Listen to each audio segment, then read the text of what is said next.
السلام عليكم.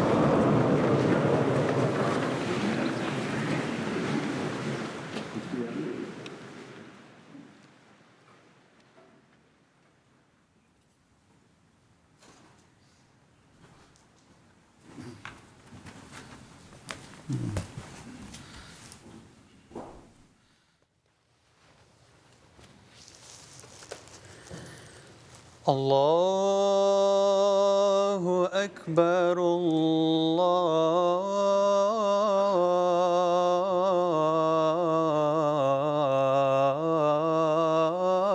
الله أكبر الله أكبر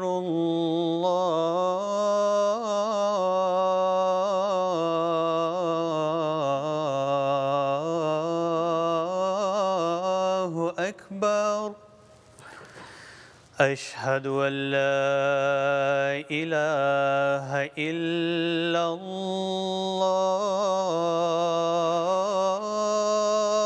الله أشهد أن لا إله إلا الله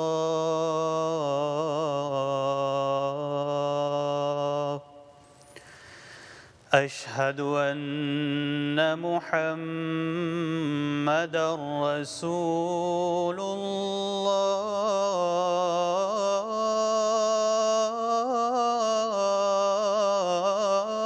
الله أشهد أن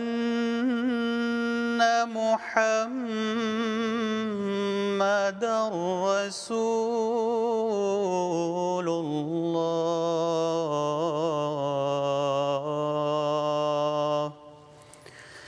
حي على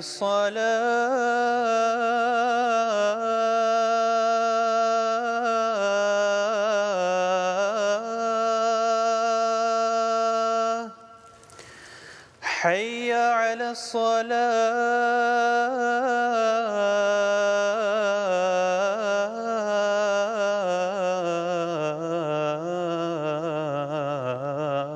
الصلاة حي على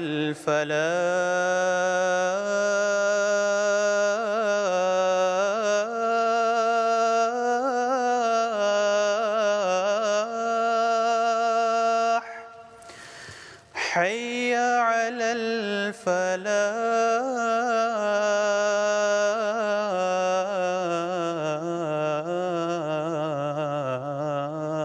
الفلاح الله أكبر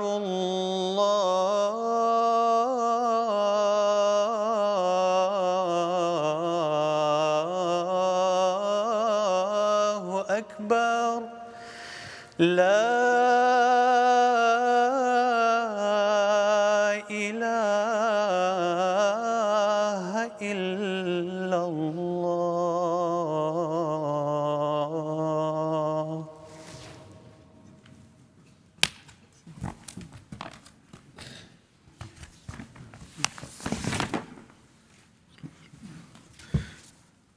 السلام عليكم ورحمة الله.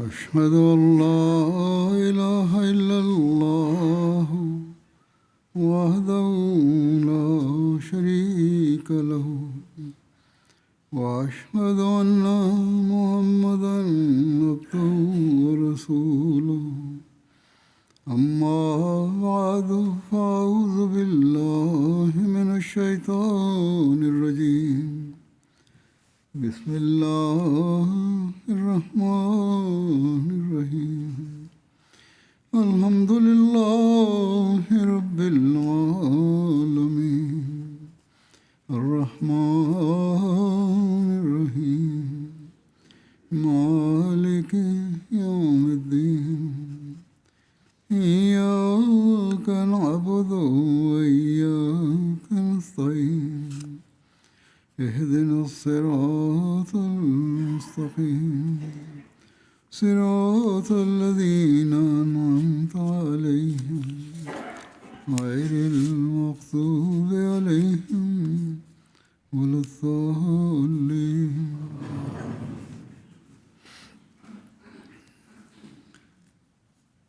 अपने आका o'z hojilari va rahnamolari Hazrat Muhammad Mustafa sallallohu alayhi vasallamning ta'limotlari va sunnatlariga muvofiq u zot sallallohu alayhi vasallamning sodiq qullari ko'rsatgan kamtarlik va tavozilik voqealari hamda o'z jamoatlariga xuddi shunday kamtarlik va tavozilikni ixtiyor qilish borasidagi nasihatlari asosida biroz so'z yuritaman.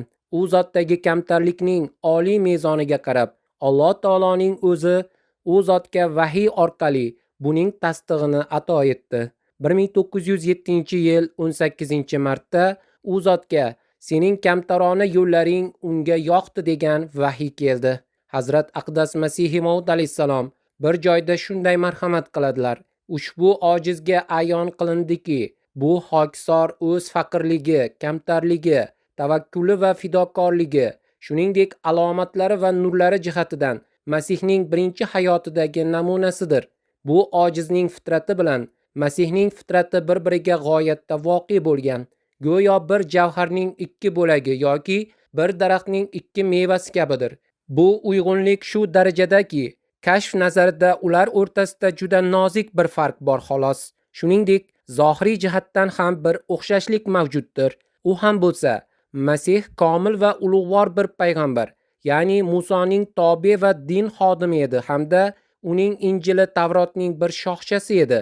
Bu ojiz ham barcha payg'ambarlarning sayyidi va toji bo'lgan ulug'vor nabiyning eng kichik xodimlaridan biridir.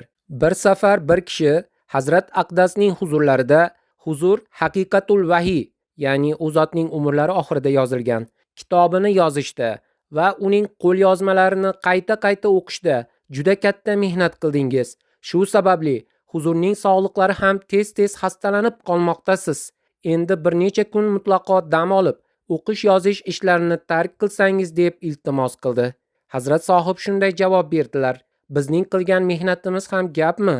Sahobalar raziyallohu anhumning qilgan mehnat va mashaqqatlariga nazar solganimizda, ularning Alloh yo'lida o'z boshlarini ham qanday quvonch bilan fido qilganlarini ko'rib, to'g'risi uyalib ketamiz. Bir joyda u zot alayhissalom shunday marhamat qiladilar: fahmi kalta odamlar meni o'z martabalarini haddan oshirib ko'rsatmoqda deb e'tiroz bildirishadi. Ya'ni Hazrat Masih Maud alayhissalom o'z darajalarini juda baland qilib ko'rsatayotganmishlar. U zot aytdilar: men Xudo taolo nomi bilan qasam ichib aytamanki, mening tabiatim va fitratimda o'zimni biror maqtovga loyiq ko'rish va o'z ulug'vorligimni izhor qilishdan xursand bo'lish degan narsaning o'zi yo'q. Men hamisha kamtarlik va kamsuqumlik hayotini afzal ko'rib kelganman. Lekin Xudo taoloning o'zi meni yuzaga chiqarishi mening ixtiyorim va kuchimdan tashqaridagi ish edi va u o'zining menga nozil qilgan kalomida menga qanchalik maqtov va ulug'lik izhor qilgan bo'lsa, bu barcha maqtov va butun ulug'vorlik aslida Rasululloh sallallohu alayhi vasallamnikidir. Yangi musulmon bo'lganlarga ham u zot islomning kamtarlik va soddalik ta'limotiga amal qilishni nasihat qilardilar. Chunonchi yozilishicha 1903-yil 22-oktyabrda Hazrat Aqdas huzurlariga Muhammad Abdulhaq ismli avstraliyalik bir yangi musulmon keldi. Suhbat asnosida Hazrat Aqdas unga shunday dedilar: bizning tamoyillarimizdan biri shuki, biz sodda hayot kechiramiz. Bugungi kunda Yevropa hayotning zarur qismi qilib olgan barcha takalluflardan bizning davramiz pokdir. Biz rasm-rusum va odatlarga qaram emasmiz. Har bir odatga faqat o'sha odatni tark etish biror qiyinchilik yoki gunohga sabab bo'lish xavfi bor darajasidagina rioya qilamiz. Ya'ni undan biror ziyon yetmasin, gunoh bo'lmasin. Qolgan yeyish-ichish va o'tirib turish masalalarida esa biz oddiy hayotni afzal ko'ramiz. Bular u zot o'z jamoatlarida ham paydo qilishni istagan kamtarlikning oliy mezonlaridir. Chunonchi bir joyda u zot shunday marhamat qiladilar: kamtarlikni ixtiyor qilish kerak. Kamtarlikni o'rganish qiyin emas. Uni o'rganishning nimasi ham bor? Insonning o'zi kamtar-ku. U aynan kamtarlik uchun yaratilgandir. Men jinlar va insonlarni faqat o'zimga ibodat qilishlari uchungina yaratdim. Takabburlik kabi narsalarning barchasi soxta narsalardir. Agar u ushbu soxtalikni ustidan olib tashlasa, uning fitratida faqat kamtarlik ko'rinadi. Bas, mana shu Alloh taolo yaqinligiga erishtiradigan tamoyildir. Kamtarlikni ixtiyor qilishga undab, u zot bir joyda shunday marhamat qiladilar: muborakdir o'shalarki, o'zlarini hammadan ham haqir va kichik deb biladilar, hayo bilan so'zlaydilar, kambag'al va miskinlarni izzat qiladilar hamda ojizlarga ta'zim bilan muomalada bo'ladilar. Hech qachon yovuzlik va takabburlik sababli masxara qilmaydilar. O'zlarining karim Rabbilarini yodda tutadilar va yer yuzida kamtarlik bilan yuradilar. Bas, men qayta aytamanki, najot aynan mana shunday kishilar uchun tayyorlab qo'yilgandir. Kimki yovuzlik, takabburlik, xudbinlik, mag'rurlik, dunyoparastlik va tamagirlik hamda fahshning do'zaxdan shu dunyoning o'zidayoq chiqmasa, u narigi dunyoda ham aslo chiqa olmaydi. Ya'ni bu dunyoda qilingan solih amallar u dunyoda ham foyda beradi. U zot aytdilar: men nima qilay va bu guruhning qalblariga ta'sir qiladigan so'zlarni qayerdan topib kelay? Ya'ni menga iymon keltirganlarning qalbiga. Ilohim menga bu qalblarga o'z nurini sochadigan va o'zining shifobaxsh xususiyati bilan ularning zahrini ketkazadigan so'zlarni ato etgin va nutqlarni ilhom qilgin. Mening jonim shunday bir ishtiyoq bilan talpinmoqdaki, qani edi o'z jamoatimda yolg'onni haqiqatda tark etgan va o'z xudosi bilan har bir yomonlikdan o'zlarini asrashga sodiq ahdu paymon qilgan, barcha yovuzliklarning ildizi bo'lmish takabburlikdan butunlay yiroq bo'lgan hamda o'z Rabbilaridan qo'rqib yashaydigan insonlarni ko'pchilik sonda ko'radigan kunlar ham kelsa. Ba'zi odamlar oldingi qatorlardan joy olishni yoki jalsa kunlarida yoxud turli tadbirlar bo'lganda ayniqsa oldindagi stullarda o'tirishni xohlaydilar. Jalsalarda va shunga o'xshash tadbirlarda odatda ba'zan yashil hudud yoki shu kabi maxsus joylarda, xususan vaqt xalifasiga yaqinroq o'tirib tinglash uchun oldingi qatorlardan joy olishga qattiq intilish bo'ladi. Bu istak to'g'ri albatta, lekin ba'zida bunga manmanlik ham aralashib qoladi. Bunday bo'lishi kerak emas, chunki bundan keyin tashkilotchilar uchun muammolar kelib chiqadi. Nima bo'lgan taqdirda ham shunday istakda bo'lganlarga nasihat qilib, u zot shunday marhamat qiladilar: inson biror joyga borganida o'zi uchun eng quyi joyini lozim ko'rish kerak. Agar u boshqa joyga loyiq bo'lsa, mezbonning o'zi uni chaqirib, o'sha yerdan joy beradi va uni izzat qiladi. Agar oldingi qatorga o'tkazish kerak bo'lsa, xo'p, yaxshi, ma'muriyat bor. U ariza bering, ko'rib chiqamiz deydi. Agar ma'muriyat arizani ko'rib chiqmagan bo'lsa yoki biror majburiyat sababli rad etgan bo'lsa, u holda hech qanday e'tirozsiz va qalbda biror shik va shikoyat paydo qilmasdan uning qarorini qabul qilish lozim. Qolaversa, Allohning muhabbatiga erishish uchun ham kamtarlik juda zarurdir. Bu borada u zot shunday marhamat qiladilar: toki insonda ushbu sifatlar paydo bo'lmas ekan, u Allohning muhabbati va rizoligiga aslo erisha olmaydi. Birinchisi takabburlikni sindirishdir. Xuddi boshini baland ko'tarib turgan tik tog' qulab yer bilan tekis bo'lib ketgani kabi, inson ham barcha takabburlik va yomonlik hayollarini o'zidan uzoqlashtirishi lozim. Kamtarlik, tavozilik va hokisorlikni ixtiyor qilish kerak. Ikkinchisi esa xuddi o'sha tog' qulab mutasaddiyan bo'lgani kabi, Qur'oni Karimda mutasaddiyan so'zi kelgan-ku, ya'ni parcha-parcha bo'lib ketgani, g'ishtdan g'isht ajralib ketgani kabi, uning ham avvalgi aloqalari uzilishi lozim. Ifloslik va Allohning noroziligiga sabab bo'lgan o'sha barcha avvalgi aloqalari butunlay uzilib ketsin. Ma'nosi shundan iboratki, ichingizda yomonliklarni tug'dirayotgan o'sha eski noto'g'ri aloqalaringizni uzishdir. Bu barcha qarindoshlik rishtalari uzilib ketsin degani emas, toki keyin yaxshilikka nisbatan ishtiyoq paydo bo'lsin va endi uning ko'rishishlari, do'stliklari, muhabbatlari va adovatlari faqatgina Alloh taolo uchun bo'lib qolsin. Qanday amal bajarilmasin, u faqat Alloh taoloning rizoligini topish uchun bo'lsin. Bir joyda u zot shunday marhamat qiladilar: Alloh taoloning huzurida gunohdan saqlanish uchun ushbu oyat bordir. Iyyaka na'budu va iyyaka nasta'in. Ya'ni sengagina ibodat qilamiz va sendangina yordam so'raymiz. O'z Rabbilari huzurida shoyat biror kamtarligimiz maqbul bo'lsa deb hokisorlik bilan duo qilib yuradigan kishilarga Alloh taoloning o'zi madadkor bo'ladi. Bu borada u zot bir hikoyatni bayon qilib shunday marhamat qiladilar: bir obid kishi juda ko'p duo qilardi. U: "Yo Alloh, meni gunohlardan xalos etgin deb rosa duo qiladigan inson edi. U juda ko'p duo qilganidan keyin eng yuqori darajadagi kamtarlik qanday bo'lishi mumkin? Kamtarlikning yo'li nima deb o'ylandi. Keyin o'ylab turib, unga itdan ko'ra ojizroq va haqirroq mavjudot yo'qdek tuyuldi. Shundan so'ng u itning ovoziga o'xshatib uvullashni boshladi. Boshqa bir kishi masjidga it kirib qoldi shekilli, tag'in biror idishimni najas qilib qo'ymasin deb o'yladi. U kelib qarasa, o'sha obid turgan ekan. U yerda hech qanday it yo'q edi. Oxiri u bu yerda bir it uvullayotgan edi. Menga ovozi eshitildi. U kim edi deb so'radi. Shunda haligi obid, o'sha it menman dedi. Keyin u, siz nega bunday uvullayotgan edingiz deb so'radi. Obid dedi, Alloh taolo kamtarlikni yaxshi ko'radi. Shuning uchun o'yladimki, shunday yo'l bilan mening ojizligim qabul bo'lar. Nima bo'lgan taqdirda ham bu uning shaxsiy fikri edi va u o'z fikriga qarab amal qildi. Bundan maqsad qanday bo'lmasin Alloh taoloning yaqinligiga erishish uchun o'zini eng arzimas narsadek tutish edi. Mana shu xususda u zot bir joyda shunday marhamat qiladilar. Inson aslida bir ojiz maxluq bo'lsa-da, o'z amallarining yomon oqibati tufayli o'zini katta hisoblay boshlaydi. Bu o'sha amallarning yomon natijasidirki, unda kattalik paydo bo'lib, takabburlik va mag'rurlik yuzaga keladi. Alloh yo'lida inson o'zini hammadan kichik deb bilmas ekan, aslo najot topa olmaydi. O'z bayatlariga kirganlarga kamtarlikning oliy mezonlariga erishishni nasihat qilib, u zot alayhisalom shunday marhamat qiladilar.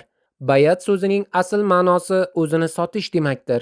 Uning barakalari va ta'sirlari xuddi yerga ekilgan urug' kabi mana shu shartga bog'liqdir. Yer qa'riga urug' qadalganida uning dastlabki holati shunday bo'ladiki, go'yo u dehqonning qo'lidan ketdi va endi u qayerda, nima bo'lishi mumkinligidan hech qanday darak bo'lmaydi. Yer bag'riga tashlandi, yerning ostiga, chuqurlikka yashirindi. Endi uning ahvoli ne kechishi noma'lum. Lekin agar o'sha urug' sifatli bo'lsa va unda o'sish-unish quvvati mavjud bo'lsa, u holda Allohning fazli hamda o'sha dehqonning sa'y harakati bilan u tashqariga chiqadi. U nish urib chiqadi, undan novdalar ko'rina boshlaydi va bir donadan 1000 dona hosil bo'ladi. Xuddi shunday, bayat qiluvchi inson ham avvalo tavozilik va kamtarlikni ixtiyor etishi hamda o'zining xudbinligi va nafsoniyatidan ajralishi lozim bo'ladi. Ana o'shandagina u o'sish va kamol topishga loyiq bo'ladi. Ammo kimki bayat bilan birga nafsoniyatini ham saqlab qolsa, unga aslo fayz va baraka nasib etmaydi. Kamtarlik bo'lmasa, bayatning ham hech qanday foydasi yo'qdir. Qanchalik muloyimlik ixtiyor qilsangiz va qanchalik hokisorlik hamda tavozilik ko'rsatsangiz, Alloh taolo sizdan shunchalik rozi bo'ladi. U zotning marhamat qilishlaricha, kimki kamtarlik bilan Alloh taoloning roziligini izlasa, Alloh taolo undan rozi bo'ladi. Yana kamtarlik xususida yoki kamtarlik qilish bilan nimaga erishilishi va takabburlik insonni qayerga boshlab borishi haqidagi nuqtani bayon qilib, u zot shunday marhamat qiladilar. Eng avvalo odam ham gunoh qilgan edi, shayton ham. Lekin odamda takabburlik yo'q edi. Shuning uchun u Alloh taoloning huzurida o'z gunohini tan oldi va uning gunohi kechirildi. Mana shu bois inson uchun tavba orqali gunohlarning kechirilishidan umid bordir. Chunki Alloh taolo odamning gunohlarini kechirdi. Demak, inson ham agar kamtarlik ko'rsatib tavba qilsa, Alloh taolo uni kechirishdan umidvor bo'lishi lozim. Ammo shayton takabburlik qildi va u mal'un bo'ldi. Unga Allohning la'nati yog'ildi. Shaytonda bor bo'lgan yomon xususiyatlar aslida insonda yo'qdir. Inson esa ojiz va kamtar bo'la oladi. U zot alayhisalom aytdilar: Mutakabbir odam esa o'zida yo'q bo'lgan narsani da'vo qilishga behuda tayyorlanib turadi. Vaholanki takabburlik qilish insonning fitratida yo'q. Shunday bo'lsa-da, u xuddi shayton kabi asossiz ravishda takabburlik da'vosini qila boshlaydi. U zot davom etib deydilar: Anbiyolarda juda ko'p fazilatlar bo'ladi. Ulardan bir fazilat xudbinlikni yo'qotishdir. Ya'ni ularda manmanlik qolmaydi. Ular o'z nafslarini o'ldiradilar. Kibriyolik, ya'ni ulug'lik faqat Xudoga xosdir. Kimki takabburlik qilmasdan, tavozi va hokisorlik bilan ish tutsa, ular aslo ziyon ko'rmaydilar. Yana kamtarlikni ixtiyor qilishga undab, bir fursatda u zot shunday marhamat qildilar: Hali hanuz jamoatda shunday odamlar juda ko'pki, nafslariga yoqmaydigan kichikroq bir gapni eshitsalar ham darhol jo'shqinlikka berilib ketadilar. Vaholanki tabiatda halimlik va bag'rikenglik paydo bo'lishi uchun bunday barcha g'azablarni bosish juda zarurdir. Ko'pincha arzimas bir gap ustida bahs boshlansa, ular bir-birlarini mag'lub etish payida bo'ladilar. Qanday qilib bo'lmasin, o'zining g'olib chiqishini o'ylaydilar. Bunday vaziyatlarda nafsning g'azabdan saqlanish kerak va fasodni bartaraf etish uchun mayda-chuyda masalalarda bilib turib o'zini past tutishi lozim. Bunday bahslarda o'z birodarini yerga urishga aslo harakat qilmaslik kerak. Agar biz buni o'z hayotimiz misolida sarhisob qiladigan bo'lsak, oramizda mana shunday soxta g'urur va xudbinlikka berilgan ko'plab insonlar bor. Shu sababli janjallar ham kattarib ketadi. Vaholanki agar Alloh taoloning yaqinligiga erishilsa, bunday illatlardan xalos bo'linadi. Balki ba'zilar hatto zarar yetkazishga urinib, noto'g'ri tarzda shikoyatlar qilib yuradilarki, falon joyda janjallashib qolgan edik, falon joyda u meni haqorat qilgan edi. Endi men ham qanday qilib bo'lmasin, uni biror nohaq da'vo yoki jazoga duchor qilishga harakat qilaman. Bir safar kamtarlik ixtiyor qilganlarning vafotidan keyingi holatiga misol keltirib, u zot alayhisalom shunday marhamat qildilar: o'lim barcha uchun taqdir etilgandir. Bir kun kelib bu dunyodan ketish kerak. Oxir oqibat kunlardan bir kun hammaning boshiga shu kun tushadi. Lekin kamtarlik va begunohlik bilan miskinlik va hokisorlikda vafot etgan kishilarni kutib olish uchun go'yo jannat oldinga intiladi. Xuddi Hazrat Iso Lazar haqida bayon qilganlaridek. Lazar kim edi? Uning zikri qanday kelgan? Bu voqea Injilda Luqo bayonida yozilgan. Bir boy odam bor edi. U to'q qizil va nafis, rang-barang, yumshoq kiyimlar kiyar, har kuni hashamat va ayshu ishrat ichida hayot kechirar edi. Bu voqea Injilda yozilgan.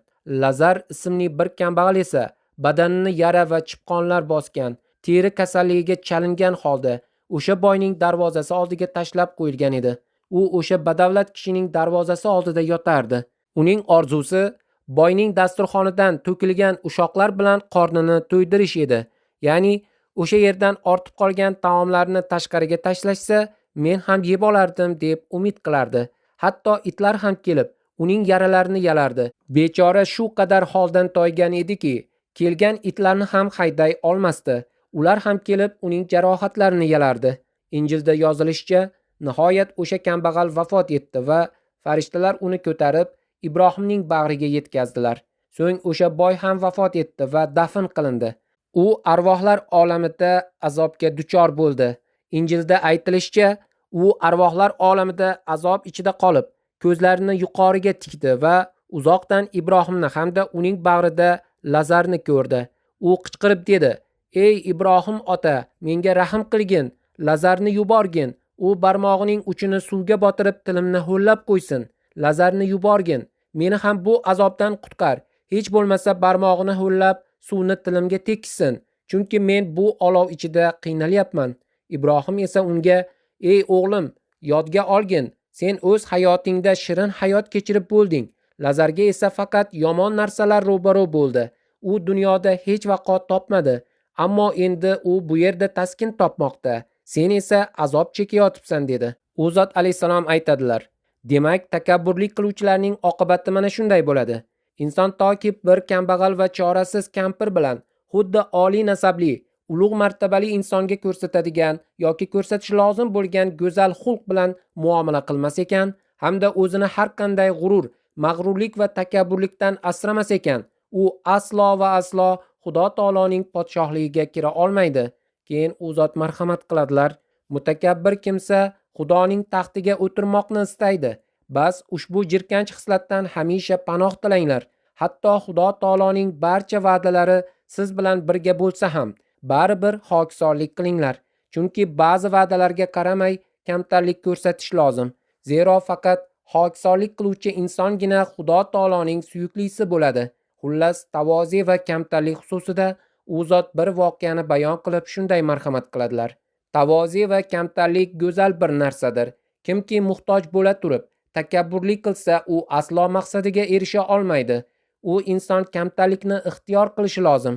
Naql qilinishicha, Jolinus Hakim bir podshohning huzurida tabib edi. Bu boshqa bir hikoyatdir. Podshohning shunday zararli narsalarni yeyish odati bor ediki, ulardan Jolinus podshohda mohov paydo bo'lishiga amin edi. Ular noto'g'ri turdagi taomlar edi. Bugungi kunda ham nosog'lom taomlar yemanglar deb shov-shuv qilinadi-ku, o'sha davrda ham shunday narsalar bo'lgan shekilli. Nima bo'lgan taqdirda ham Jolinus bu narsalar uni kasal qilib qo'yishiga, hatto ish mohovlikkacha yetib borishiga ishonardi. Shu bois u podshohni hamisha bundan qaytarar edi, ammo podshoh tiylay demasdi. Bundan to'yib ketgan Jolinus u yerdan qochib o'z vataniga jo'nab ketdi. Podshoh saroyini tashlab o'z yurtiga ketdi. Biroz vaqt o'tgach, podshohning badanida mohovlik alomatlari ko'rina boshladi. Oxiri Jolinus aytgan o'sha gap sodir bo'ldi. U mohov bo'la boshladi. Shunda podshoh o'z xatosini tushunib yetdi va kamtarlikni ixtiyor qildi. O'z o'g'lini taxtga o'tkazdi va o'zi faqirona kiyim kiyib u yerdan yo'lga chiqdi va Jolinusning huzuriga yetib bordi. Jolinus uni tanidi va podshohning ko'rsatgan kamtarligi, ya'ni o'z xatosini anglab yetib huzuriga kelgani unga yoqdi. Shundan so'ng u bor kuchi bilan uni davolashga kirishdi. U zot aytdilarki, u bor kuchi bilan uni davolashga mashg'ul bo'ldi. Shunda Xudo taolo unga shifo ato etdi. O'z davralaridan birida o'z vahiylarini tilga olib qilgan nasihatning zikri rivoyatlarda shunday bayon qilinadi. Hazrat Aqdas alayhissalom bomdod namozidan oldin tashrif buyurib biroz vaqt majlis qildilar. Ya'ni bomdod namozidan ham oldin kelib suhbat qurdilar va men ushbu uyda yashovchilarning barchasini himoya qilaman. Faqatgina ulug'lik da'vo qilib takabburlik qilganlar bundan mustasnodir degan ilohiy kalom xususida shunday marhamat qildilar. Bu yerdagi ulug'lik va takabburlikdan murod faqatgina mol-mulk va obro'-e'tibor ortidan keladigan kibr emas, balki Xudoning huzurida o'zini kamtarlik va xokisorlik bilan tutmaydigan hamda uning hukmlariga bo'ysunmaydigan har bir kimsa, garchi u kambag'al bo'lsa ham ushbu toifaga kiradi. Ushbu uyning ichiga kiruvchi kishi faqat kamtarlik ko'rsatuvchi inson bo'ladi. U zot alayhisalom yana bir fursatda shunday marhamat qildilar. Qachonki inson muvaffaqiyatga erishib, boshidan qiyinchilik va musibatli kunlar ketganida, kimki o'sha vaqtda kamtarlikni ixtiyor qilsa va Xudoni yodda tutsa, ana o'sha inson komildir. U zot bu gaplarni jamoatga faqat nasihat sifatida aytibgina qolmay, balki o'z amallari bilan ham bularni ko'rsatib isbotlab berdilar. Bunga boshidan men misol ham keltirdimki, Alloh taologa ham u zotning amallari manzur bo'lgan edi. Nima bo'lgan taqdirda ham ba'zi rivoyatlar u zotning o'z amallari haqidadir. Hazrat Mirzo Bashir Ahmad sohib rivoyat qilishlaricha, u kishiga Mirzo Sulton Ahmad sohib shunday deb aytgan ekanlar: bobomlar bizning amakimiz Mirzo G'ulom Qodir sohibga majlisda o'tirganlarida kursi berar edilar. Ya'ni Hazrat Mirzo Sulton Ahmadning bobolari Hazrat Masih Maud alayhisalomning akalari o'sha yerga borganlarida bobolari u kishini kursiga o'tkazar ekanlar. Lekin otamiz, ya'ni Hazrat Masih Maud alayhisalom borib o'zlari pastda bo'yra ustiga o'tirib olardilar. Hazrat Masih Maud alayhisalom qachon o'sha majlisga borsalar, orqada oddiy odamlar o'tiradigan safda o'tirardilar. Ba'zan bobomiz u zotga yuqoriroq o'tirishni aytsalar, otamiz men mana shu yerga o'tirganim yaxshiroq der edilar. U zotda hech qachon yuqori joyda o'tirish istagi paydo bo'lmagan, balki doimo oddiy odamlar orasida o'tirardilar. Xuddi avvalroq nasihat qilganlaridek, mezbonning o'zi o'tkazib qo'yadi. O'z hayotlarida hamisha mana shunga amal qilganlar. Shuningdek, Hazrat Mirzo Bashir Ahmad sohib boshqa bir rivoyatni bayon qilib aytadilarki, u kishiga qozi Amir Husayn sohib shunday degan ekanlar: bir safar biz Hazrat sohibdan huzur, hadisda barcha payg'ambarlar qo'y echki boqqanlari haqida keladi. Siz ham qachondir boqqanmisiz deb so'radik. Shunda u zot: ha, bir safar men tashqariga, dalaga chiqqan edim. U yerda bir kishi qo'y echki boqib turgan ekan. U: men bir ish bilan borib kelaman. Siz qo'ylarimga qarab tursangiz dedi. Lekin u shu ketganicha faqat kechqurun qaytib keldi va u kelguniga qadar biz uning qo'ylarini boqib turishga majbur bo'ldik. Kun bo'yi uning qo'ylarini boqib yurdik deb marhamat qildilar. Vaholanki u zot o'sha hududning raiszodasi, bir raisning o'g'li edilar. Lekin buni o'zlariga or deb bilmadilar va kechgacha o'sha odamning u kishi u zotning dehqonlari yoki ishchilari bo'lgan bo'lsa ham qo'ylarini boqib berdilar. Shuningdek, u zotning kamtarliklarini tilga olib, Al-Fazl idorasi xodimi Hazrat Hoji Abdurahmon sohib shunday hikoya qiladilar. Men Hazrat Masih Maud alayhisalomning darvozalarida soqchilik qilganman. Himoya qilish, kelib ketuvchilarning xabarini yetkazish yoki bildirib qo'yish yoxud biror zarur ish bo'lsa bajarish uchun tashqarida o'tirar edim. Xullas, u zotning darvozalari oldida, huzurning uylari tashqarisida o'tirardim va uylarning ichida ham uzoq vaqt qolganman. Ichkariga ham kirib turardim. Men Hazrat sohibning ya'ni urducha sizlab muomala qilish so'zdan boshqa biror bir so'z aytganlarini aslo eshitmaganman. Hazrat sohib qachon men bilan gaplashsalar, hamisha deb gapirardilar. Qachon kalom qilsalar, so'zini albatta ishlatardilar. Men u zotda hech qachon takabburlik va g'ururni ko'rmadim. Aytadilarki, men u zotda g'urur va takabburlikni hech qachon ko'rmaganman. Hamisha halimlik bilan gapirardilar. Yuzlarida doimo tabassum ufurib turardi. Qovoq uyib yuzlarini burishtirganlarni ko'rmaganman. Peshonalariga hech qachon tirish tushmagan. Men Hazrat sohibning biror kimsaga "Ey sen" yoki "tu" ya'ni "sen" lafzini ishlatganlarni hech qachon eshitmaganman. "Sen" so'zini aslo ishlatmasdilar. Hamisha hurmat bilan muomala qilardilar. Hazrat Mirzo Bashir Ahmad sohib yozadilarki, doktor Mir Muhammad Ismoil sohib u kishiga shunday deb bayon qilgan ekan: Hazrat Masih Maud alayhisalomga uyning biror bir ishini qilish hech qachon or tuyulmasdi. Karavotlarni ham o'zlari to'shab olardilar. Pollarni artardilar, ya'ni latta bilan tozalash ishlarini ham o'zlari qilib olardilar. O'rin ko'rpalarini yig'ishtirardilar, supur-sidir qilardilar.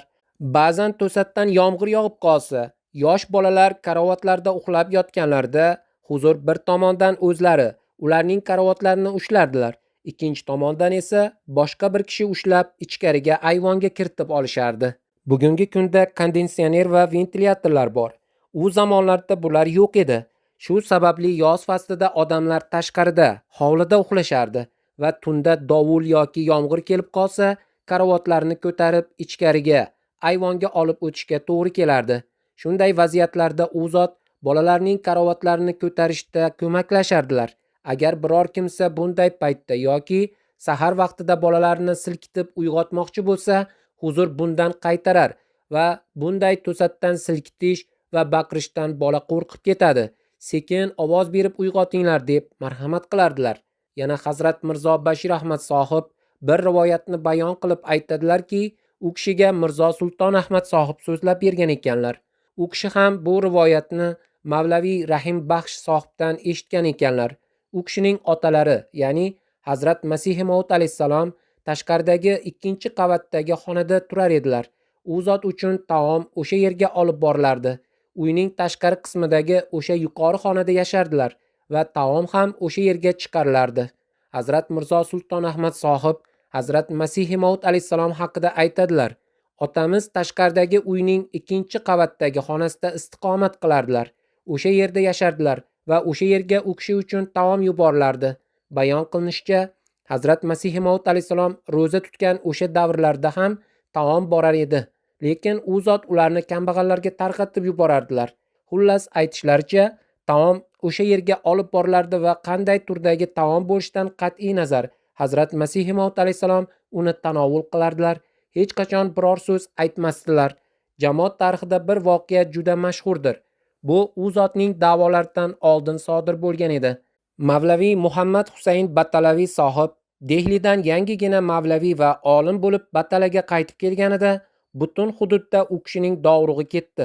O'sha davrda turli masalalar yuzasidan muqallidlar, ya'ni Hanafi, Maliki kabi biror fiqh imomiga ergashuvchilar va g'ayri muqallidlar, ya'ni ahli hadis kabi hech bir fiqh imomiga ergashmaydiganlar o'rtasida ilmiy bahs-munozaralar oddiy hol edi. Batala ahli bu shovqin suroni ko'rgach, ularning nazari Hazrat Aqdas alayhisalomga tushdi va u zotni o'sha mavlaviyga ro'baro qilishni o'ylashdi. Zero odamlar mana shu yosh mavlaviyning og'zini yopa oladigan yagona inson faqat u zot ekanliklariga amin edilar. Hazrat Aqdasni bu bahsga ko'ndirish juda qiyin bo'ldi, chunki avvaliga u zot rozi bo'lmayotgan edilar. Xullas, odamlar juda qattiq turib olishgach, u zot rozi bo'ldilar va bahs maydoniga olib kelindilar. Ikki tomondan ham ularning tarafdorlaridan iborat katta bir jamoat to'plangan edi. Ikki xil guruh vakillari yig'ilgandi. Bu yerda yozilishicha, o'sha kuni ayniqsa muqallidlar guruhi o'zlarining oldindan naqd bo'lgan g'alabalarga to'la ishonardilar va bu tabiiy edi. Chunki bahs uchun bu ulug' olim taklif etilgan edilar. Muqallidlar bugun albatta biz yutamiz, chunki bugun Hazrat Masih Maud Mirzo G'ulom Ahmad Qodiyoniy alayhissalom kelganlar deb o'ylashardi. Chunki u zotning bahsdagi mahoratlari shunday ediki, raqib xuddi tuzoqqa tushgan qushdek ojiz va chorasiz bo'lib qolardi. Nima bo'lgan taqdirda ham u zot bahs maydoniga yetib kelgach, Mavlaviy Muhammad Husayn Batalaviy sohibdan sizning nazariyalaringiz, fikrlaringiz va aqidalaringiz nimalardan iborat? Ularni ayting toki ularga raddiya berilsin deb so'radilar. Mavlaviy Muhammad Husayn Batalaviy sohib mening nazdimda Qur'oni Karim birinchi o'rinda turadi. So'ngra hadis va Rasululloh sallallohu alayhi vasallamning so'zlari keladi. Qaror shunga muvofiq chiqariladi dedi. Hazrat Aqdas Mavlaviy sohibdan ushbu aqidani eshitgach, mening nazdimda sizning aqida va qarashlaringizda e'tiroz bildiriladigan va rad etiladigan hech qanday gap yo'q deb marhamat qildilar. U zotni ushbu bahsga yetaklab kelgan odamlar esa bunda biz mag'lub bo'lgan hisoblanamiz-ku, raqib tomon o'z g'alabasini nog'ora qoqib e'lon qiladi deb o'ylab qolishdi. Chunki siz to'g'ridan to'g'ri Mavlaviy sohibga men hech qanday e'tirozli nuqta ko'rmayapman deb aytdingiz. Vaholanki odamlar nima bo'lgan taqdirda ham Mavlaviy sohibga bu bahs maydonida biroz bo'lsa-da xijolatchilik va mag'lubiyat tamg'asini bosishni istashardi. Ammo Hazrat Aqdas alayhissalom g'alaba yoki mag'lubiyat faxridan hamda birovni sharmanda qilishdan mutlaqo ustun bo'lgan holda yuksak kamtarlik va tavozelik namunasini ko'rsatib, u yerdan qaytib ketdilar. Hazrat Aqdas alayhissalom ushbu voqeani tilga olib, shunday yozadilar: 1868 yoki 1869-yili urdu tilida bir ajoyib vahiy bo'lgan ediki, uni mana shu yerda yozish munosibdir. Ushbu ilhomning kelishiga mana shunday voqea sabab bo'lgandi. Bir paytlar ushbu ojiz bilan birga maktabda o'qigan Mavlaviy Abu Said Muhammad Husayn sohib Batalaviy yangigina Mavlaviy bo'lib Batalaga kelganlarida va batalaliklarga u kishining qarashlari og'ir botganda bir kishi ushbu hokisor bandani o'sha maqtalgan Mavlaviy sohib bilan biror ixtilofli masalada bahslashga juda majbur qildi. Xullas uning qattiq turib olishi bilan ushbu ojiz kechki payt o'sha kishi hamrohligida mazkur Mavlaviy sohibning uyiga bordi va Mavlaviy sohibni otalari bilan birga masjidda uchratdi.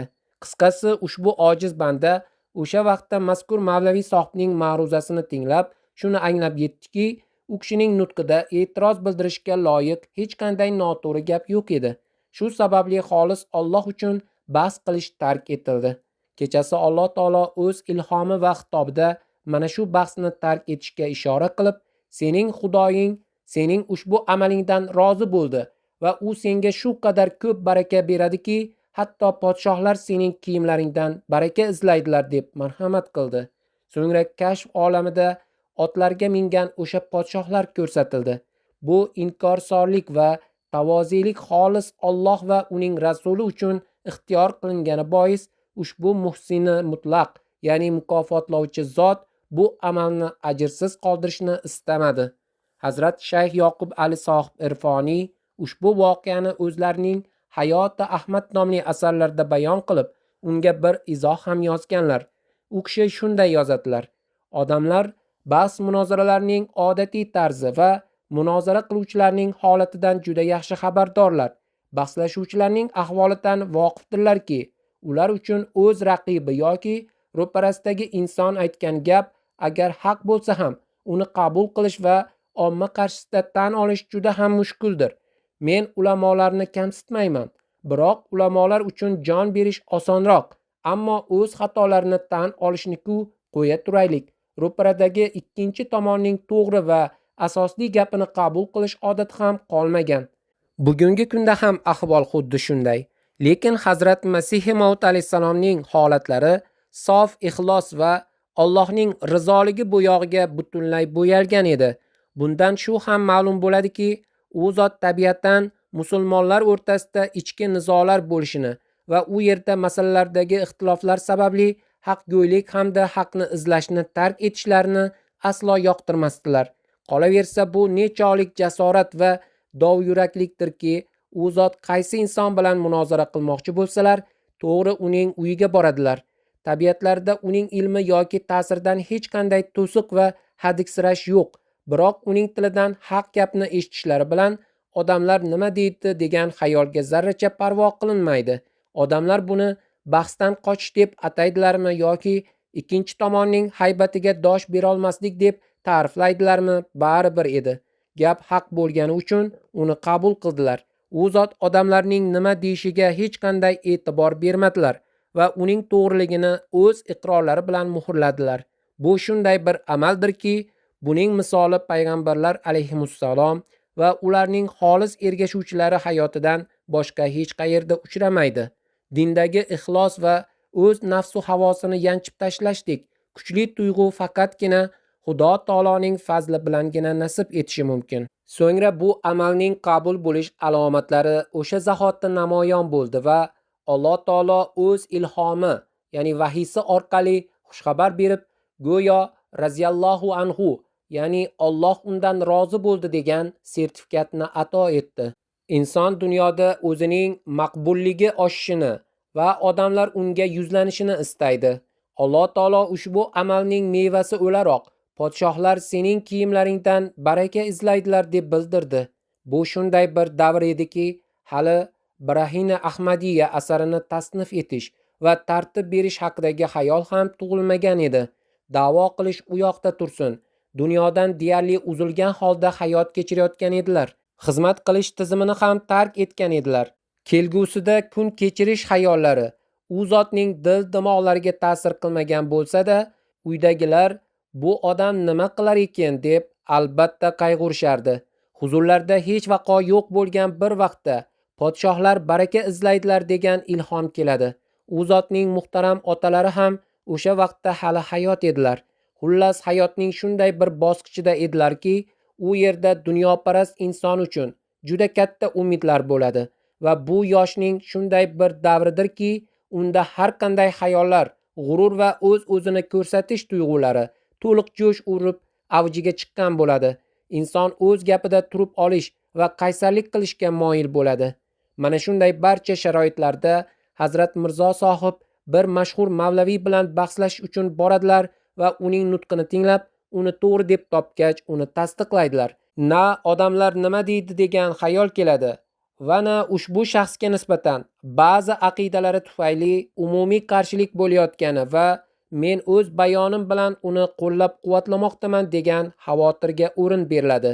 Vaholanki, menga qarshi ham bir tartibsizlik va janjal to'foni ko'tarilishi mumkin deb o'ylab ham o'tirilmadi. Bas siz mulohaza qilib ko'ring, Hanafiylar va g'ayri muqallidlar o'rtasida shiddatli jangu jadallar davom etayotgan va biror ahli hadisni qo'llab-quvvatlash behisob balolarni sotib olish bilan barobar bo'lgan bir sharoitda Hazrat Mirzo sohib Mavlaviy Muhammad Husayn sohibni qo'llab yuboradilar. Vaholanki u kishi bilan bahslash uchun chaqirilgan edilar. Bu yerda Mavlaviy Abu Said sohibning ilmi yoki kuchi u zotni sukut saqlashga majbur qilgan bo'lsa kerak degan xayol va gumon sof ahmoqlikdir. Agar keyinroq yuz bergan voqealar buni rad etmaganida va Mavlaviy Muhammad Husayn sohib bilan yuzma-yuz hamda yozishmalar orqali bahslar olib borilmaganida, bu xavfli to'qnashuvda Muhammad sallallohu alayhi vasallamning ushbu jasur askarlari maydonga chiqmaganida edi. Balki bu gumon biroz vaznga ega bo'lishi mumkin edi. O'sha vaqtda u zot uning ta'siri ostiga tushib qolganlar degan fikr mutlaqo noto'g'ri. Chunki keyinchalik tarixdan ma'lumki, u zot Mavlaviy Muhammad Husayn sohibga bir necha bor chaqiriq yubordilar. Uni huzurlariga chaqirdilar va nimani noto'g'ri, nimani to'g'ri qilayotganini unga ko'rsatib berdilar. Shuningdek, muallif yozadi: hech qachon va hech bir holatda bir soniyaga bo'lsa ham u kishining ilmdorligi yoki ta'sirining qo'rquvi u zotga ta'sir qila olmas edi. Bular tarixiy voqealardir va hech kim ularni inkor eta olmaydi. Bas shunday holatda bunday fikrga borish nodonlikdir. Balki buning negizida faqat va faqat birgina narsa bor edi. U ham bo'lsa dindagi xolislik edi. din ishida ixlos bo'lgani sababli u zot o'sha vaqtda buni tan oldilar. Yo'qsa Mavlaviy Muhammad Husayn Batalaviydan qo'rqib tan olganlari yo'q. Chunki keyinchalik unga bir necha bor chaqiriqlar ham tashlaganlar, uni taklif etganlar va to'g'ri yo'lga kelishi uchun nasihatlar qilganlar. U zot o'z xatlarini Mavlaviy Muhammad Husayn Batalaviyga yozib, unga haq xabarni yetkazdilar. Biroq Xudo tomonidan oliy maqomiga loyiq ko'rilganliklariga qaramay, o'z shaxslariga nisbatan kamol darajadagi kamtarlik va hokisorlikni izhor qildilar. Chunonchi u zot shunday yozadilar: Mahdumim, muhtaramim, birodarim Mavlaviy sohib salamahu taolo, maktubingiz yetib keldi. Xatingizni oldim. Ushbu ojiz uchun eng qiyin jihat shundaki, bunda assalomu alaykum va rahmatullohi va barakatuhu ham yozilgan edi. Xullas yozadilarki, ushbu ojiz uchun eng mushkul tomoni shundaki, ko'pincha sog'lig'im to'satdan shunday og'irlashib qoladiki, o'lim ko'z o'ngimda namoyon bo'ladi va ozmi ko'pmi xastalik kuni tun menga hamrohdir. Agar ko'proq gapirsam, kasallik xuruji boshlanib ketadi. Agar ko'proq fikr yursam, yana o'sha xurujga yo'liqaman. Chunki sizning oxirgi xatingiz keldi va u go'yo Mavlaviy Abdul Jabbor sohibning ishtirokida, ya'ni ikkalangiz birgalikda yozgandek tuyuldi. Shu sababli javob ham shu yo'sinda yozildi. Bu ojiz banda kasallikning zo'rayishidan butunlay yaroqsiz bo'lib qolmoqda. Ayni vaqtda xastalikning kuchi juda yuqori.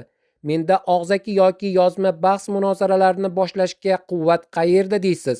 Bugungi kunda bahslar olib borishga madorim yo'q. Faqatgina Xudo taoloning fazli bilan ushbu 3 ta risola, ya'ni u zot yozgan Fathi Islom, Tavzihi Marom va Izolai Avhom kitoblari yozildi. Ular ham shunday tarzda dunyoga keldiki, aksar hollarda boshqa bir kishi ushbu ojizning aytganlarini yozib bordi va o'z qo'lim bilan biror narsa yozish juda kam nasib etdi. Matnni go'zal tarzda tuzatib chiqishga ham yetarlicha vaqt bo'lmaydi. Sizning hadis ilmidagi ma'lumotingiz juda kengdir deb Mavlaviy sohibga yozmoqdalar. Men esa mana shu 3 ta kitobni yozdim xolos. Sizning hadis borasidagi ilmingiz juda mukammal, katta olimsiz. Ushbu ojiz esa bir ummiy, ya'ni o'qish yozishni o'rganmagan va johil odamdir. Hazrat Masih Maud alayhisalom o'zlarini ummiy va johil deb ataganlar. Na ibodatim bor va na riyozatim. Nihoyatda buyuk kamtarlikni izhor qilmoqdalar. Na ilmim bor va na layoqatim.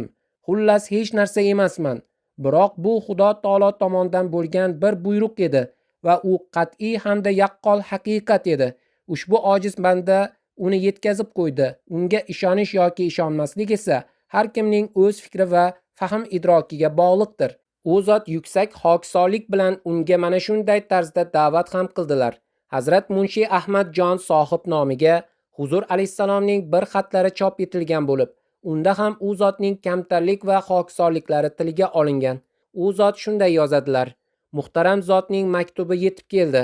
Men Karim Allohning marhamatlariga shukr ado eta olmaymanki, u zot bandalarning eng haqiri uchun shunday chin dildan bo'lgan do'stlarni muyassar ayladiki, ularning borligi bu ojiz banda uchun izzat va faxr manbaidir. Karim Alloh sizni shod va xurram qilsin va bu samimiy e'tiboringiz uchun sizga ajr baxsh etsin. Ushbu ojiz banda nihoyatda yaroqsiz va haqirdir. Arhamur rohimin, ya'ni rahmlilarning rahmlisi bo'lmish zotning butkul minnati va marhamatidirki, u ushbu noloyiq bandaga zarracha haqli bo'lmasa-da, behisob fazl va karam yomg'irlarni yog'dirmoqda. Xato ustiga xato topadi-yu, lekin marhamat ustiga marhamat qiladi. Zulm ustiga zulmni ko'radi-yu, ammo inom ustiga inom etadi. Haqiqatda u nihoyatda rahim va karimdir. Shunday tilni qayerdan topayinki, uning shukronasini ado qila olsam? Ushbu ojiz hech narsa emas, haqir, hech vaqoga ega emas va butkul muhtojdir. U meni tuproqda ko'rib ko'tardi. Ya'ni Alloh taolo meni yerda topdi va yuqoriga ko'tardi. Meni mutlaqo noloyiq ko'rdi va mening ayblarimni yashirdi. Mening ojizligimga nazar solib, menga o'zi quvvat berdi va mening nodonligimni ko'rib, menga o'zi ilm baxsh etdi. Mendagi barcha ilm u Alloh baxsh etgan ilmdir. Mening holimga shunday inoyatlar ko'rsatdiki, ularni sanay olmayman va uning inoyatlarining bir ko'rinishi shundaki, sizdek ulug' birodarlarning dillariga ushbu haqir bandaning muhabbatini solib qo'ydi. Bas uning marhamatlariga bog'liqdirki, ushbu muhabbatni yanada ziyoda qiladi va u ushbu ipga bog'langan, ya'ni hozirda mening jamoatimga mansub bo'lgan barcha insonlarga fazl qiladi va Alloh taolo sizga taraqqiyot ato etadi. Hazrat Shayx Yoqub Ali Sohib Irfoniy ushbu maktubni chop etar ekanlar, o'z qaydlarida shunday yozadilar. Ushbu maktubdan ayon bo'lmoqdaki, Hazrat Masih Maud alayhisalomning qalblarida Allohning muhabbati va ulug'ligining behisob g'olibligi bor va u zotning o'z kamtarliklari, miskinliklari hamda hokisorliklarining kamoli ham yaqqol namoyondir. Xuddi ana shu inoyatlar va inomlar uchun shukronalik ruhi u zotning ich-ichlaridan so'zlamoqda. Hazrat Masih Maud alayhisalom Masihning o'xshashi ekanliklarini da'vo qilganlarida Mavlaviy Muhammad Husayn Battalaviy sohib qattiq qarshilik qila boshladi. U o'ta takabburona tarzda, nihoyatda beadab so'zlar va laqablar bilan Huzur alayhisalomga xatlar yoza boshladi. Shuningdek, o'zining Ishoatus Sunna nomli jurnalida ham odob axloqqa zid so'zlarni ishlata boshladi. U bu bir fitnadir va men bu jamoatni to'zitib yuboraman deb e'lon qildi. Hatto uni osmonga ko'targanimdek endi yerga qulataman deb ham yozdi. Ya'ni nauzubillah, Muhammad Husayn ilgari Hazrat Masih Maud alayhisalomni maqtab ko'klarga ko'targan edi. Endi esa u zotni pastga uraman demoqda. Mavlaviy sohib Barahina Ahmadiya asariga yozgan taqrizim Hazratni go'yo osmonga ko'targan edi degan xom xayolga berilgandi. Biroq butun ushbu haqoratlar, takabburona gap so'zlar va yozishmalarning javobida Huzur alayhisalom shunday halimlik, bardosh va hamda kamtarlik va hokisorlikni namoyish etdilarki, bu hatto Nosiriy Masih Hazrat Isoning halimligini ham ortda qoldirdi. Bu yerda Huzur alayhisalomning Mavlaviy sohib nomiga yozgan faqatgina bir xatlari havola etilmoqda, toki uning haqorat va takabburi qarshisida u zot qalblarida hamdardlik, xayrixohlik hamda kamtarlikning naqadar buyuk bir ummoni mavj urgani namoyon bo'lsin. Chunonchi u zot alayhisalom Mavlaviy sohibga qarata shunday yozadilar: Maktubingiz yetib keldi. Garchi Karim Xudo ushbu ojizning o'z tomonidan tayinlanganini juda yaxshi bilsa-da, hamda oddiy xalq orasida fitna chiqish xavfi bo'lgan bunday ishlarda toki ushbu ojizga mukammal, qat'iy va yaqqol tarzda bildirilmaguncha aslo tilga chiqarmasam-da, biroq bunda Karim Xudoning biror hikmati bo'lsa kerak. Masihning tushishi masalasiki, uning islomning asli va mag'zi, ya'ni islomning haqiqati va negizi bilan hech qanday aloqasi yo'qdir.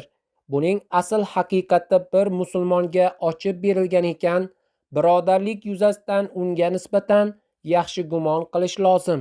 Ammo sizga qarshilik mazmunidagi ushbu maqola yozish uchun turtki berildi. Eng birinchisi, agar men Iso vafot etgan degan bo'lsam, bir musulmon sifatida sizlar meni qo'llab-quvvatlashingiz kerak edi. Lekin sizlar muxoliflik qilishni boshladingiz. Davom etib yana deydilar: Sizga qarshilik mazmunida yozish uchun shijoat berilgan va men bilamanki, sizning bundagi niyatingiz yaxshilikdir. Balki yaxshi niyat bilan qilgandirsiz. Garchi menda sizning ko'rsatayotgan bu shoshqaloqligingiz, shoshilinch ishlatayotgan so'zlaringiz xususida shikoyatim bo'lsa-da va buni yuzma-yuz yoki g'oyibona bayon qilsam-da, baribir sizning niyatingizga nisbatan menda yaxshi gumon bor. Shunday bo'lsa-da, men sizga nisbatan yaxshi gumondaman va sizni hozirgi zamonning aksar ulamolaridan, balki agar xafa bo'lmasangiz, ba'zi Alloh yo'lidagi sa'y harakatlaringiz nuqtai nazaridan Mavlaviy Nazir Husayn sohibdan ham afzalroq deb bilaman. Garchi men sizdan ushbu ishlar uchun shikoyat qilsam-da, biroq ichki qalbingizning tozaligi bois sizni yaxshi ko'raman. Agar men tan olinmasam, men uchun mana shu narsa taqdir qilingan ekan deb tushunaman. Menga g'alaba yoki mag'lubiyatning hech qanday daxli yo'q. Balki mening maqsadim bandalik va buyruqqa itoat qilishdir. Mening maqsadim buyruqqa itoat etishdir. G'olib bo'lamanmi, yo'qmi, bundan maqsad yo'q. Menga Alloh taolo shunday qilishni buyurdi va uning itoatida men buni bajarmoqdaman. ushbu da'voni qildim.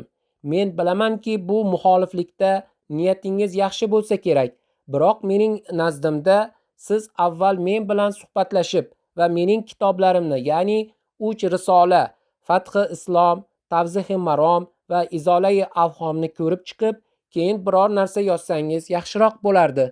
Sizdek do'stlarning muxoliflikka bel bog'laganidan men aslo g'amgin va xafa emasman, chunki fikrlarning muxolifligi ham haqiqat uchun bo'layotgandir.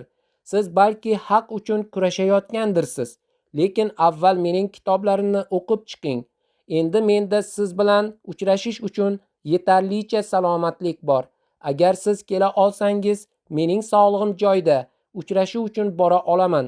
Agar siz batalaga kelsangiz, garchi men xasta bo'lsam va bosh aylanishi shu qadar qattiqki, namozni tik turib o'qiy olmayotgan bo'lsam-da, yiqila tura bo'lsa ham sizning oldingizga yetib boraman. Safar qila oladigan darajada sog'lig'im bor, lekin nima bo'lganda ham bosh og'rig'i va bosh aylanishi xastaligi bor menda. Biroq baribir yetib boraman.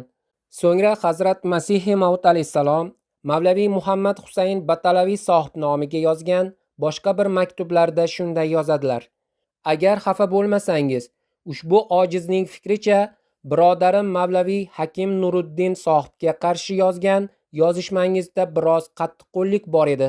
Siz Hakim Mavlaviy Nuruddin sohibga yozgan xatda juda qo'pol so'zlarni ishlatgansiz. Alloh taolo kamtarlik va tavozilikni hamisha yaxshi ko'radi. Ulamolarning o'z birodarlari bilan bo'lgan axloqlari esa eng oliy darajada bo'lishi lozim. Axloqlar go'zal bo'lishi kerak. Qaysi dinning himoyasi va xayrixohligi uchun tunu kun harakatlar qilinayotgan bo'lsa, u aslida nima? U faqatgina Alloh va uning rasulining xohish irodasiga muvofiq bizning barcha holatlarimiz, amallarimiz va xatti-harakatlarimiz shakllanishidir.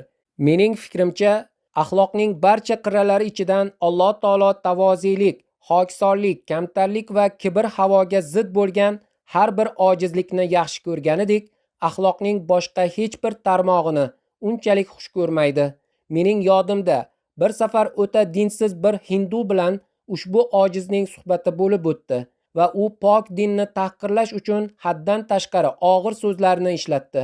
Diniy hamiyat sababli ushbu ojiz ma'lum darajada ularga nisbatan qattiqqo'l bo'ling degan buyruqqa amal qildi. Biroq u yerda bir shaxs nishonga olinib, dag'allik qilingani uchun menga sening bayoningda qattiqqo'llik bor, muloyimlik kerak, muloyimlik deb ilhom tushdi. Vaholanki men unga javob qaytargan edim. Shunda ham Alloh taolo menga sen yumshoqlik qil deb aytdi.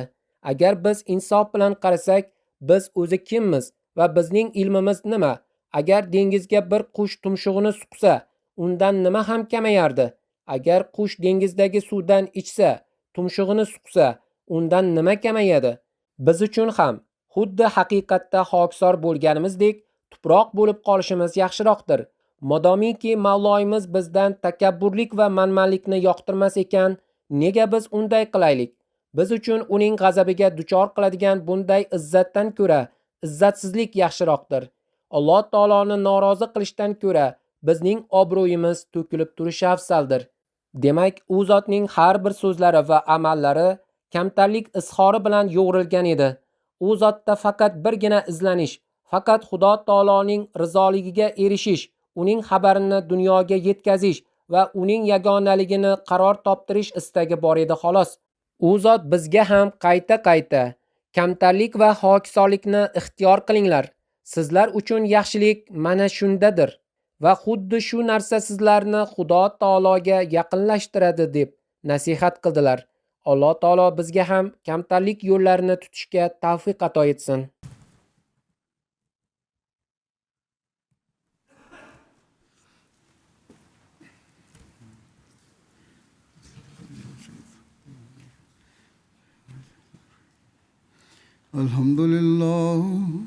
Alhamdulillah nahmaduhu wa nasta'inuhu wa nastaghfiruhu wa nu'minu bihi wa natawakkalu alayhi wa na'udhu billahi min shururi anfusina wa min sayyiati a'malina من يهده الله فلا مضل له ومن يضلل فلا هادي له ونشهد أن لا إله إلا الله ونشهد أن محمدا عبده ورسوله عباد الله رحمكم الله إن الله يأمر بالعدل والإحسان وإيتاء ذي القربى وينهى عن الفحشاء والمنكر والبغي يعظكم لعلكم تذكرون اذكروا الله يذكركم وادعوه يستجب لكم ولذكر الله أكبر